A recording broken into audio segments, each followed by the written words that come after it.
Dan untuk membahasnya lebih lanjut terkait drone bawah laut tersebut sudah ada Koni Rahakundini Bakri, pengamat militer dan pertahanan. Selamat sore Mbak Koni. Selamat sore, apa kabar? Baik, Mbak Koni sehat ya? Sehat, sehat Ya, dong, sehat. harus. Alhamdulillah. Terima Selamat tahun kasih baru. Mbak Koni. Ya, selamat tahun baru juga sudah bergabung dengan kita sore ini. Mbak Koni ini cukup banyak kemudian pembicaraan soal ada temuan drone bawah laut ini. Asumsinya jadi kemana-mana nih. Kita ingin mengetahui dari Mbak Koni sambil menunggu apa hasil dari bedahan TNI Angkatan Laut begitu. Bacaannya soal ini apa? Meluruskannya bagaimana? Apakah betul kemudian ini adalah drone bawah laut yang dilakukan atau ditujukan untuk kepentingan militer atau memang ini sekedar alat navigasi biasa untuk memetakan bawah laut atau bagaimana?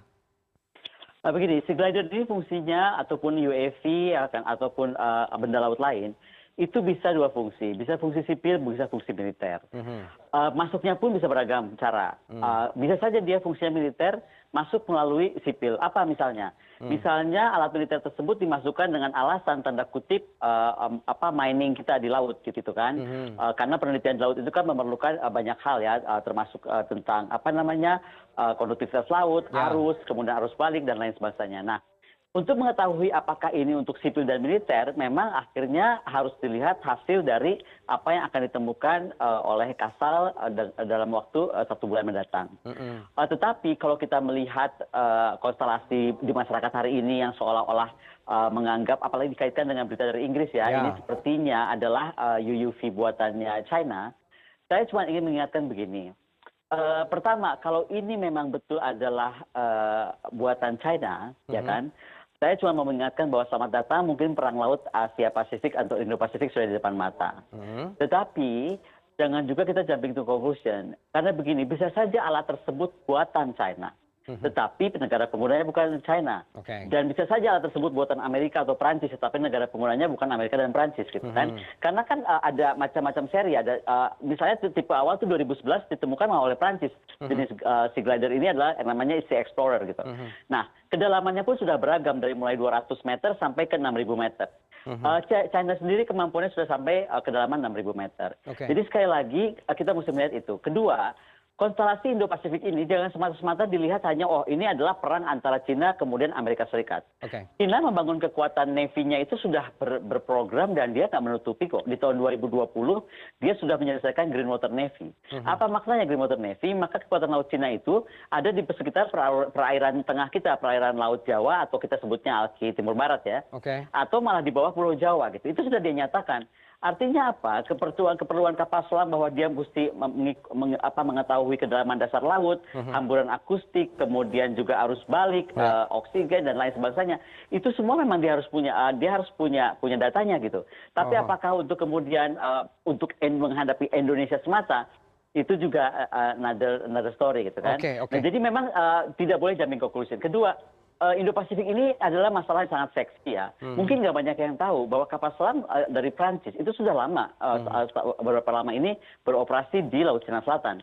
Kalau ditanya apa kepentingan Prancis ke Laut Cina Selatan, kepentingan negara yang berdaulat dan mementingkan kepentingan nasionalnya harus seperti Prancis. Dia punya negara bagian kecil di Pasifik namanya Caledonia, ya kan? Gak ada hubungannya sama Laut Cina Selatan, tapi karena Laut Cina Selatan itu akan menjadi konstelasi politik Indo-Pasifik, maka dia mengoperasikan kapal selamnya ke Laut Cina Selatan gitu. Jadi memang sekali lagi nggak semata-mata bahwa negara yang sedang bertikai. Yang ketiga, begini.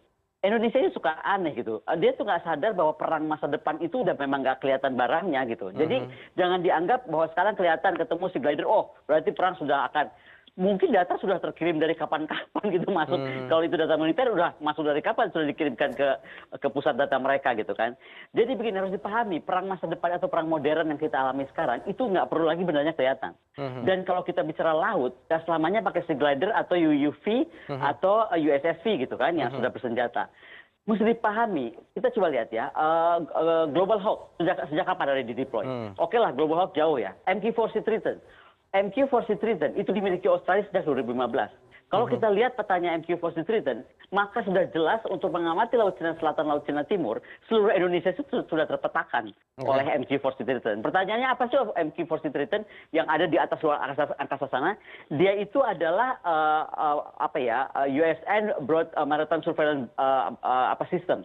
Jadi dia untuk maritim tapi ada di deploy dari angkasa gitu. Dan ini misalnya kita mesti bertanya ya.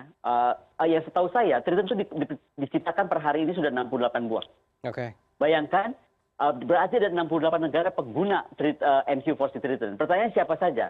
Kalau kita melihat negara-negara Asia Pasifik, Aliansi Amerika Serikat berapa orang, ya kan? Berapa negara gitu. Ada sangat kemungkinan bahwa kemudian Jepang, kemudian juga negara-negara Aliansi Amerika Serikat lainnya atau negara kawannya, kalau saya sebutnya Coalition of the Willing, sudah menggunakan itu karena 68 negara definitely akan pasti sudah menjadi pembelinya MQ-40 Triton.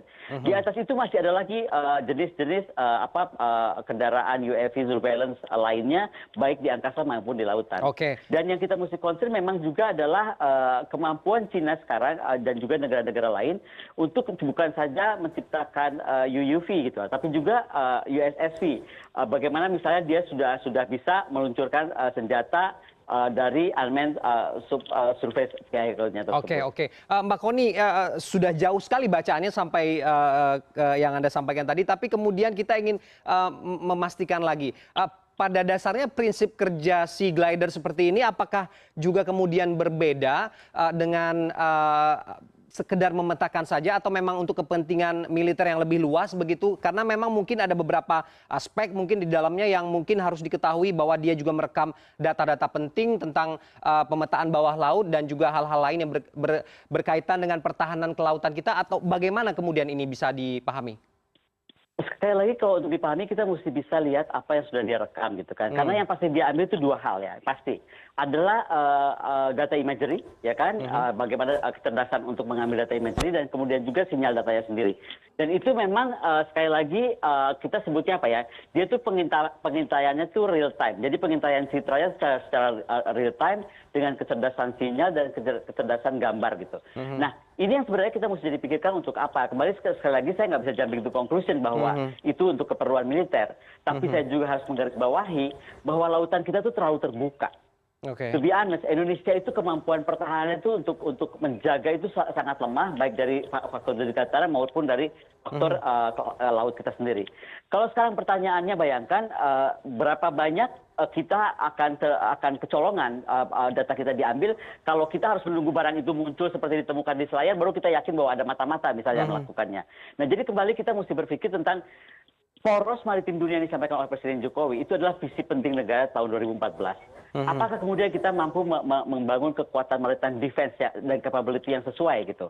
Karena sekali lagi kalau kita melihat konstelasi perang modern, konstelasi bagaimana Indo-Pasifik ke depan, bagaimana kemampuan negara-negara tetangga kita gitu kan, itu kita sudah mau tidak mau harus membangun kekuatan Green Water Navy, yaitu kekuatan Navy yang mencapai kawasan dan dilindungi oleh kekuatan udara. Kemudian juga mencapai apa yang disampaikan Presiden Jokowi jauh-jauh hari tentang nawacita, berada di dua samudra, samudra India dan samudra Indo-Pasifik gitu. Nah, ini semua nggak bisa ditutupi. Jadi artinya mau saya bilang adalah kebijakan kita ini mau kemana gitu. Karena nggak mungkin gara-gara hanya ada Sea Glider baru kita panik. Oh, saya baca tuh, wah Bakamla mesti diperkuat, Angkatan Laut mesti diperkuat. Oh, it's too late gitu loh. Karena kita sudah mesti tahu bahwa kita sudah dari jauh-jauh hari ketika mereka bilang akan ada di mana, kita harusnya menyesuaikan kan. Nah, Cina nggak pernah menutupi. Brown Water Navy dia selesai di 2010 dan Green Water Navy dia selesai di 2020. Gitu. Kalau ini bicara Cina. Dan sudah pasti ketika kita bicara Cina, maka lawan dari Cina itu pasti akan membalance. Itu Amerika dan aliansinya. Apakah kemudian Australia duluan, apakah kemudian negara-negara NATO, kita nggak tahu gitu. Tapi yang pasti sekali lagi saya sampaikan tadi, kalau memang ini terbukti adalah keperluan militer, maka selamat datang kita sudah mencapai pintu masuk dari badai Asia Pasifik perang laut dan udara. Selemah itukah pertahanan militer laut kita, Mbak Kony, sehingga kemudian ini yang ketiga kalau tidak salah saya dari dua sebelumnya juga sudah ditemukan di Kepri kalau saya tidak salah, mohon koreksi, atau satu lagi di Masalembu kalau saya juga tidak salah. Dalam waktu yang cukup dekat begitu sehingga mendeteksi ini sangat lemah, apa yang terjadi? Begini, sekali lagi saya mau sampaikan ya, kemampuan kemampuan negara-negara lain itu sudah sangat advance. Karena kesadaran untuk membela kepentingan nasionalnya juga sudah sangat advance. Ini yang menurut saya agak mengerikan gitu ya. Kita itu menjadi akhirnya seperti penonton aja melihat, oh orang sudah bisa begini, orang sudah bisa begitu. Pertanyaan saya cuma begini aja lah. Kalau ditanya kemampuan, mampu nggak kita punya nggak kapal bisa sampai menembus 6.000 meter di bawah laut gitu. Sekali lagi saya bilang bahwa kemampuan pengoperasian Sea Glider China di tahun 2016 itu sudah menembus 6.000 meter di bawah laut, itu aja. Contohnya waktu kita ada kejadian Danau Toba, kecelakaan kapal, kita masih mesti minta bantuan dari luar kan. Jadi artinya memang itu belum mampu. Nah, tapi kita nggak bicara tentang kemampuannya kita hari ini. Yang saya mau bilang bahwa begini, ini cukup bahwa hari ini kita sadar bahwa perang itu sudah tidak harus terlihat bendanya, tapi semua data kita itu sedang dikumpulkan. Karena perang modern itu cuma satu, yang menang itu yang punya informasi. Hanya itu aja. Information system yang paling penting, data-data yang dia paling punya, itu akan memungkinkan dia menyerang dan menang. Karena apa? Karena komandannya itu mampu mengintegrasikan semua data informasi baik dari darat, laut, dan udaranya. Jadi yang mau saya bilang adalah, mari kita gunakan visi Presiden menjadi negara poros maritim dunia itu dengan visi yang membangun kebijakan pertahanan yang outward looking defense. Tadi sudah sangat jelas kita bisa proteksi kawasan kita, bukan saja kedaulatan ya. Kalau kedaulatan itu kita masih bicara broad water navy.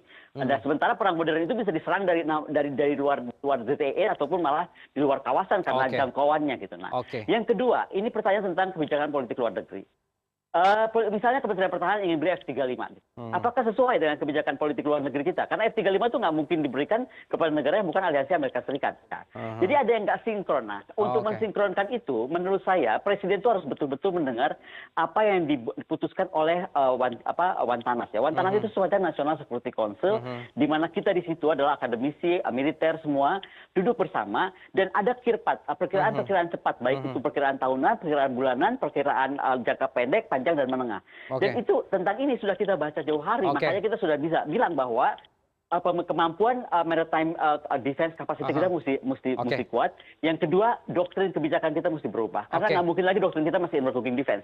Dengan menghadapi sekarang, kita nggak mungkin inward looking defense. Yang hari ini kita temukan, Sea Glider-nya ada di laut kita. Bagaimana kalau Sea Glider-nya jauh-jauh tidak di wilayah kedaulatan kita, tapi sedang mengambil data kita. Dan sekali lagi ketika bicara perang laut, nggak semata-mata apa yang di laut sedang mensensor, sedang mengambil data lautan gitu. Ada Global Hawk, ada Poseidon, ada macam-macam saya bisa sebut namanya, ada Triton gitu kan, yang kemudian memang sekarang mengambil data semua darat, laut, dan udara kita sedang dikumpulkan baik sinyalnya, baik imagery-nya. Oke, Mbak Kony, terakhir dari sini banyak sekali evaluasi kemudian apa yang menjadi prioritas jika kondisi ini tidak kita alami lagi di kemudian hari begitu? Begini, menurut saya apa yang harus dilakukan segera adalah mungkin Presiden menundukkan, memanggil Menteri Pertahanan, Menteri Luar Negeri, dan juga Wantanas, karena ini sekali lagi adalah terkait bagaimana masa depan kepentingan nasional kita. Jadi kita tidak boleh lagi menjadi penonton, tahu Cina mempersiapkan apa, Australia mempersiapkan apa, even doktrin perang Australia berubah dari doktrin perang biasa menjadi perang Jericho, yaitu perang udara. Itu harus menjadi sebuah perhitungan buat kita bahwa di masa depan ini hanya kekuatan dua utama yang harus segera dibangun, kekuatan perang laut dan udara. Nah, kemudian yang kedua adalah kebijakan anggaran. Politik anggaran ini mesti jelas. Jika Kementerian Pertahanan itu dibebani oleh tugas-tugas lain oleh Presiden, seperti misalnya tugasnya Mentan, menurut saya sekarang dipegang juga oleh Menhan, maka saya sarankan pengguna anggaran ada di Panglima TNI. Kenapa? Karena Panglima TNI bisa langsung berkorelasi dengan berhubungan langsung berintegrasi dengan kepala-kepala stafnya untuk menentukan sebenarnya ancaman apa, gangguan apa, hambatan apa, tantangan apa, dan antisipasi apa serta tindakan apa yang mesti diambil. Dan sebagai pengguna anggaran dia bisa mendirect semua KPA-nya. Itu saran saya karena dari politik anggaran ini menjadi juga penting bagaimana kebijakan pertahanan kita ke depan. Oke, baik, terima kasih waktunya Mbak Kony Rahakundini Bakri sudah memberikan perspektifnya soal drone laut yang ditemukan di perairan Indonesia. Terima kasih.